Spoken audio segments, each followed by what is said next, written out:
In 1994, Kurt Stevenson, wearing his trademark pink Speedo hat and his tank top, took his considerable talents to a famous Los Angeles beach where movie stars roam, and Mitch Buchanan runs a team of lifeguards that keep everybody safe and sexy.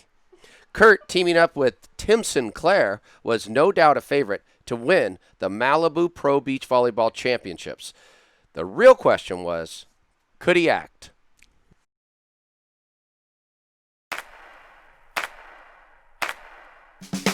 I'm a Venice, California-born, Los Angeles-based sports fan, one that has played, coached, announced, and promoted sports my whole life. My love affair with sports started in my own backyard and has led me to this podcast. Thanks to the support of the Amateur Athletic Union in East Bay, I'm excited to bring you Sports Stories with Denny Lennon.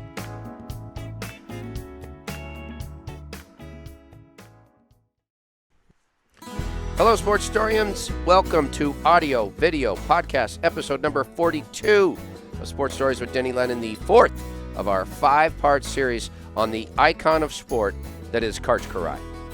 We hope everybody's doing well during these unprecedented times we now live in, and that they're enjoying our presentation of a Kiraly July. Parts 1, 2, and 3, as well as plenty of other content, is available at youtube.com/Sports Stories with Denny Lennon. Could he act? I mean, this guy could do a lot of things, like win indoor volleyball gold medals and dominate the world of pro beach volleyball. He was a highly intelligent man who proved himself a man of honor. No, he couldn't act. Sadly, Karch's portrayal of Kurt Stevenson would win him no awards. However, before we go much further, we need to say hello to the producer of the top video podcast in the Sentinel Adobe corridor, the director of the SSDL5 slate of shows on YouTube, and the third place medal winner from the 1987 Amateur Beach Volleyball California Classic, my QP for life, and the bronzed babe, you see bronze, the bronze babe of the video podcast world, Christine Jinboot. Thank you for that. Like I said, I really am not a big fan of third place. Well, if you're not first, you're last. That's what Ricky Bobby's father said. Made the medal stand, so in that's Talladega. good. All right, so I am here to tell you to find all of our social media links on sportstoriespodcast.com. I want to especially point you towards two links. Number one is the East Bay store, which is now open, and it will soon have social distancing masks featuring the SSDL logo. Whoa. Look out for those, yeah. Absolutely. People will keep their distance from those. Oh, yeah. I hope not. I hope they're close to the masks and yes. distancing from people. So the second place I want to point you to on the website is Patreon. If you'd like to be a friend of the show, go ahead and click that Patreon link on the website for exclusive behind-the-scenes look at our shows, at box cobbler content, at the East Bay Shootout. Tons of fun stuff. I especially like the photo shoots with Buck. Not to mention Kick It Out Buck's going to be there as well. Strong so stuff. all of it can be found at patreon.com/Denny Lennon or on our website, sportstoriespodcast.com. My Twitter is at SportsStoriesDL. Little update on the East Bay 7428 shootout. I'm sure you were wondering what that's event. Well, this event, it matches up SSDL video podcast guests that were interviewed here at the 7428 studio. So these particular 12 guests took a pre-interview basketball shot on the backyard hoop. Those shots were then ranked, and now they're matched up against one another in a 12-team single elimination tournament where the winner is determined by voting on Twitter. The championship team, now a team includes the guest and their charity, the championship team of the event, which concludes on August 7th, will receive a $1,000 East Bay gift card for the charity. The quarterfinals are now starting, and they include, let's see, who do we got? Chris McGee, the Laker broadcaster, is the number 1 seed. He's going against the number 8 seed, Scott Rice, #GirlDad. The two-time VBC champ, Mike Boley, will be taking on the one and only Hall of Fame sportscaster Randy Rosenblum in the next quarterfinal. Oh, man, that's big. The John R. Wooden Course creator, Lynn Guerin, going against the LMU athlete and lawyer Wayne Boley. And our fourth quarterfinal game will pit Rock Pillsbury, who came strong with that Sierra Canyon group. The athletic director from Sierra Canyon came strong with his community in an upset win in the opening round. He'll be taking on Hall of Fame ring announcer, the legendary Jimmy Lennon Jr. So those are our quarterfinals. Should be some fun. If you want to take part, you go to Twitter at SportsStoriesDL. So as we continue on, you'll see in this episode we further examine Karch's pop culture appeal. So he adds to the run that we learned about in the last episode, where he should have won the Superstars title in '85. He was the inspiration for Karch Kiraly in that 1984, movie, Spiker. And now we look into Karch. We're going to ask him about portraying Kurt Stevenson in an episode of Baywatch, where Karch's partner is none other than Tim Hovland. Yep, the Hov. Never thought you'd see the Hov and Karch playing together, but you watch this episode of Baywatch and you will. They play against Kent Steffies and his partner, Matt Brody. Now, Matt Brody, of course, is played by actor Davis Charvet, who would use this beach volleyball-themed Baywatch episode platform to springboard the following year and win the Celebrity MVP Award at the 1995 Santa Monica Beach Volleyball Classic. That happened. True story. Everybody, you can look that up. But back to Karch. He was more than an actor, We explore the vital parts of his life, like choosing to leave the national indoor team and play professionally in Europe, mixing in pro beach volleyball, and we learn the origin story and the evolution of that pink hat. Let's get to it. It's time for part 4 of our 5-part Karch Live from the USA National Volleyball Team Center in Anaheim, California. Here's our Sports Stories interview with the greatest volleyball player ever, Karch Kiraly. What do you think is bigger, St. John and Magnum or Karch and Baywatch? Ooh, it's going to be a good poll question. That's all I got to say.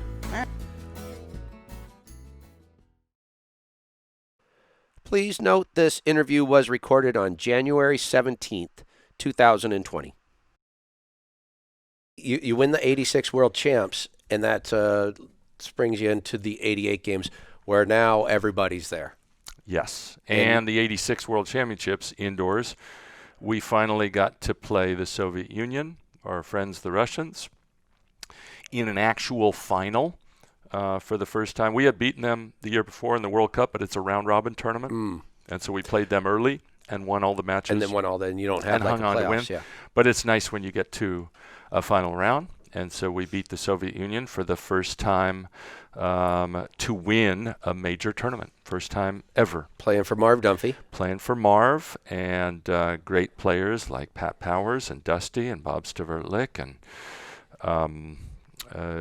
Steve Timmons and the whole crew. So a number of us then decided to go on and still play in another Olympics, because we'd wanted to play in an Olympics that had as many good teams as possible 2 years later. And that's a great win, of course, that you'll always remember in the 88 finals. For sure. Again, playing the Soviets. Yep. Eric Sato coming in off the bench and hitting his gnarly jump spin serve. Jump spin wasn't a very familiar sight at that time. Now in the men's game, almost everybody is a very hard jump spin server, but Eric had a special one, really compact. But Marv would bring him in at the perfect time, and he was uncanny in his ability to score points for us. What now, right after the 88, you're going to go over to Europe and play in Italy for a couple of years. Not right after. Not right after you started playing more beach at that point? A couple of years after. It still wasn't allowed. A lot of people don't know this. Okay. The demand was still, you're a full-time player or you're not. And if any of us wanted to go play professionally, the choice was, you can go play professionally, but you will no longer be on the USA national team. That's not the rule now, and everybody splits their time. So all the guys on the team now, Max Holt and Matt Anderson and Aaron Russell and the crew and the women, they're all playing all over the world in club for professional club teams right now. But the old rule used to be you cannot do both. It's one or the other.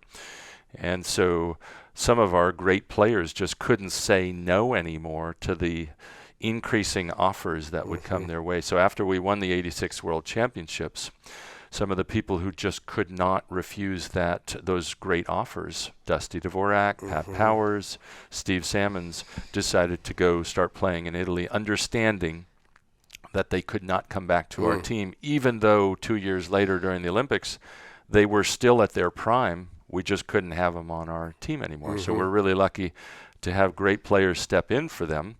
Jeff Stork as setter, Doug Partee in the middle, and Steve Timmons moving to the opposite position.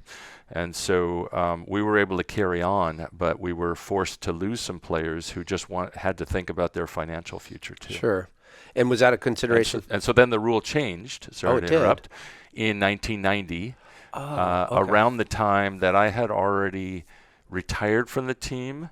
And then Steve Timmons and I got a really nice offer from a team in Italy, so we decided to go. But right around that time was the time the rule changed. And now you could go play professionally and then come back in the summers to play with USA. And you came back in the summers to play more of the AVP. Correct. I was focusing on the beach by then. How did the pink hat become your symbol or your defining?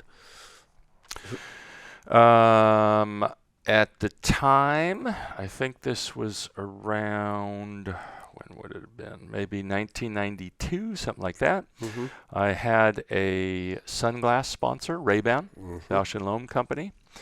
And so they gave me some hats to wear. They didn't make any. This was really the beginning of performance eyewear. And so I couldn't play in Wayfarers. I mean, those are great to hang out in, but if you get hit in the face with Wayfarers on, I don't know what's going to happen. So so those were out. So the way I would identify the sponsorship was to wear a hat, and they sent me 4 colors.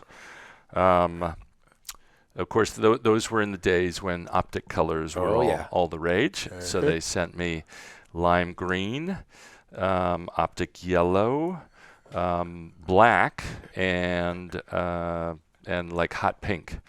And so I tried the black, and that was frying my head in Florida, just absorbing too much heat.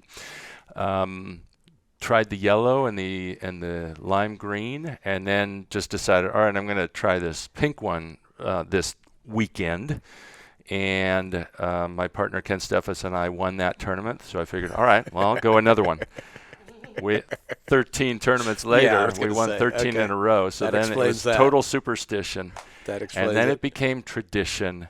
And then finally, it was just this albatross on around my neck. Like, I can't not do it anymore. It's like, what do you get, a free bowl of soup with that hat? It was so bad, it was good in a way. I got heckled mercilessly for that one. I remember one was, hey, Karch, this was a great one. The 80s called, they want that pink hat back. So that was nice. A good one. That was well into the 2000s. Nice. But, now I know someday it's going to come back. It's already, it's circling. We interrupt this podcast to bring you a commercial.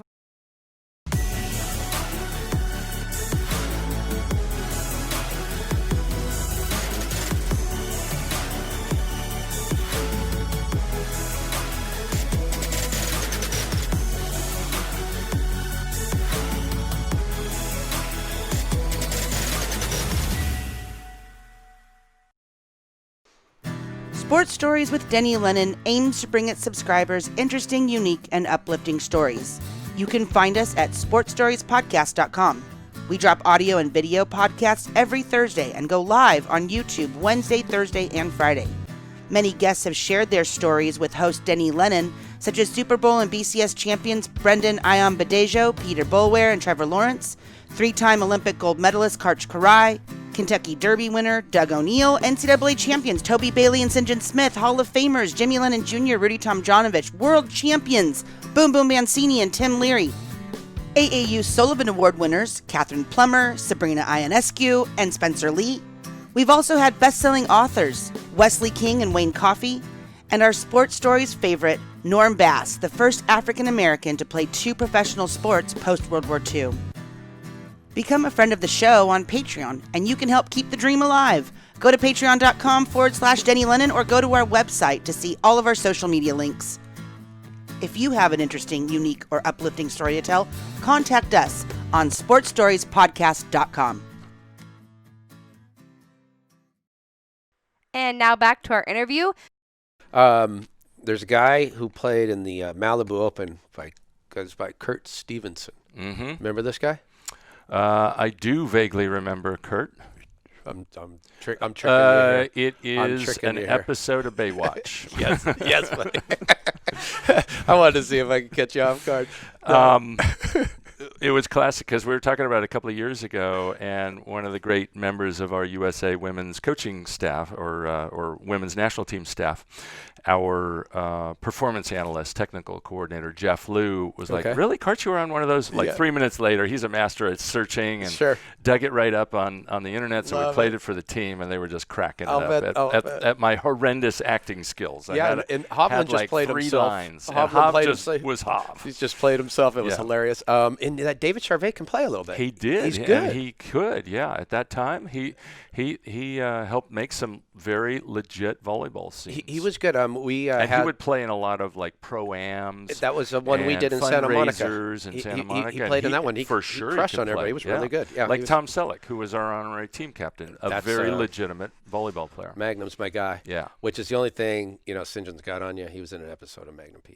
Absolutely. He's got that on you. I don't have acting skills. I have some volleyball skills, but don't count on me. He was killed off in the than first, about 2 words. He was killed off. 2 words is probably too many for me. So then, if you don't mind, the Atlanta, we moved to Atlanta, and now you're playing on the beach.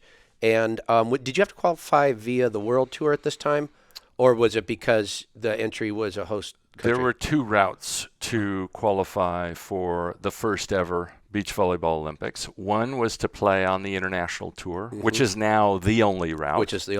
But in its infancy, everything was not as clear as it is now, understandably, because it's the first time. And a lot of us were committed to playing a very intense and full-time, from March to end of September, early October AVP season, 25 events and all around the country and really good players. Sure. And so most of us decided, well, we don't want to leave our tour and stop supporting this American tour. We want to continue its growth and try to fuel it by having the best players there. Some teams left and so did not compete on the AVP anymore. Carlos Briseño and Jeff Williams were one of those teams, and the best of those teams was St. John Smith and Carl Henkel. And so that led to a lot of disagreements and bones of contention because we had so many good AVP players. We felt like they all deserved a shot to be there, but the route was if you were really good on that tour or the best American team on that tour, you got straight in. So St. John and Carl got straight in that way. And then the rest of us went through the only, as far as I'm aware, the only Olympic trials that's been held. And it was in Baltimore, of all places. And so it was a really fierce tournament. All these great players, Scott Akatubby and Brian Lewis, Ricky Ludes and Brent Frohoff. Much more difficult route. Yeah. And it was almost like the track or swim trials where you have to be good on that trials. Yes, you do. Or not a cumulative thing. Yeah. And so Mike Whitmarsh and Mike Dodd had a great trials. They actually won the trials, even though we didn't play it out. They won the winners bracket, so they were already in as one of the top 2 finishers.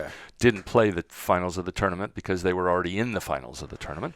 And then and they beat us, and so Kent, Steffes, and I had to work our way through. We got a huge break at the end because Randy Stoklos sprained his ankle in warm-ups in one of the late matches, and so we beat Randy and his partner Adam Johnson pretty easily, thanks to Randy not being at close to full form, and ended up competing in the Olympics. And so we were lucky. We had 3 American teams. American teams. St. John and Carl, Mike and Mike, and Kent and I. And nobody really understood outside of that wasn't paying close attention to beach volleyball, that whole backdrop on the qualification, which made that game that you guys had in the first round of the playoffs, I think, against St. John take on a different level. And then some justification for American domestic play by you guys playing in the finals against another American team. It was probably one of the most intense matches, if not the most, that I played for sure. Again, There was a lot of political disagreement between the AVP and the FIVB, disagreement about the way we qualified teams, disagreements about lots of things. And so a lot of us were really frustrated that a third AVP team couldn't be in that event. Right. I was popping off too much and, downplayed what kind of a team St. John and Karl were, basically saying I'm not sure they even belong to be here, or maybe I would just say they don't belong to be here. They don't belong in this tournament because they avoided the trials, but as it turns out, they played a great Olympics and did deserve to be there, contrary to my opinion. And we ended up battling them, and Kent was just the star of the Olympics and carried me to victory there. We weren't playing our best game, and a lot of it was thanks to Karl and St. John playing so well. Mm-hmm. But we squeaked one out, and we were really happy to, because our hope and plan all along was if Mike and Mike, our good friends from the AVP, Mike Dodd, Mike Whitmarsh, and we could keep winning, we wouldn't meet each other till the final, and we could have an all-AVP, All-American final. But if we had lost to St. John, that would have screwed the whole thing up. Wow. We barely squeaked that one out. It was a great win with a lot of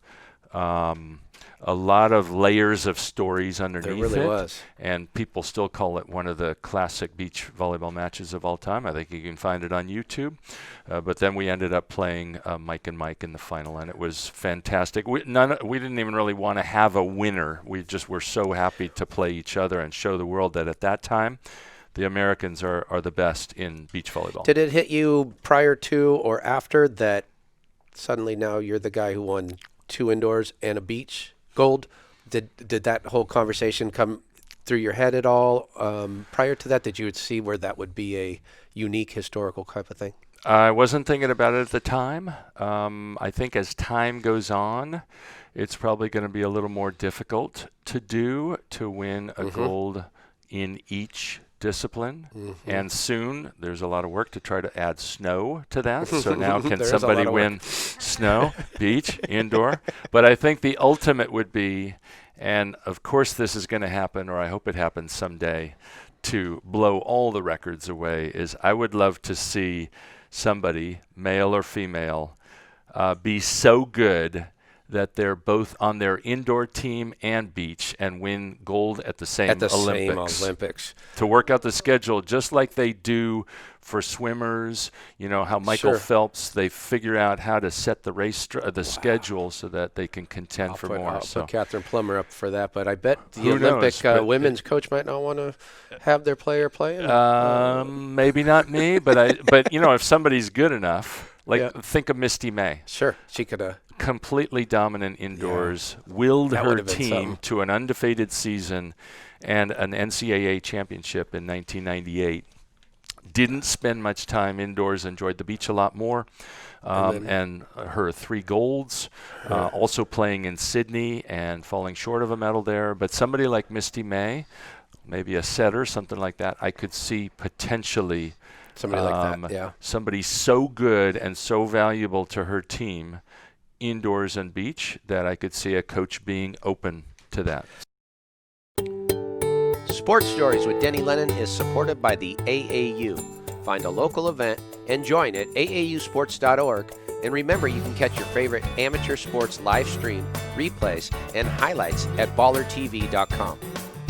Sports Stories, along with East Bay, supports the Heroes Movement, a nonprofit that bridges the gap from mental or physical therapy to getting strong again through strength and conditioning workouts. This free service is available for any veteran of the United States Armed Forces. Visit heroesmovementusa.org for more information. Sports Stories, along with thousands of people across the country, also supports the My Stuff Bags Foundation, a nonprofit that provides traumatized children with new belongings and new hope. Learn more at mystuffbags.org. Sports Stories with Denny Lennon is a production of Sports Stories, Inc. and is available on Apple Podcasts and YouTube or wherever you listen and watch. Don't forget to subscribe, rate, and give us a review. It really helps spread the word. You can find all our social media links, archives, and other info on our website at sportsstoriespodcast.com. Special thanks to the John R. Wooden Course and Wooden's Wisdom. Original music for Sports Stories is courtesy of Lennon Music Productions. Original images by Sienna Lennon Photography. Sports Stories is produced by Christine Jimbo and Marley Rice. Sports Stories is edited by Bob McCall. Additional staff include Ray Castro, Teresa Dolan, Jake Downey, Carlos Haro, and Buck Magic Lennon. Well, my job is done. I guess I'll go watch Sports Stories with Denny Lennon. It starts at 5 on YouTube. Meow. Check it out, Buck.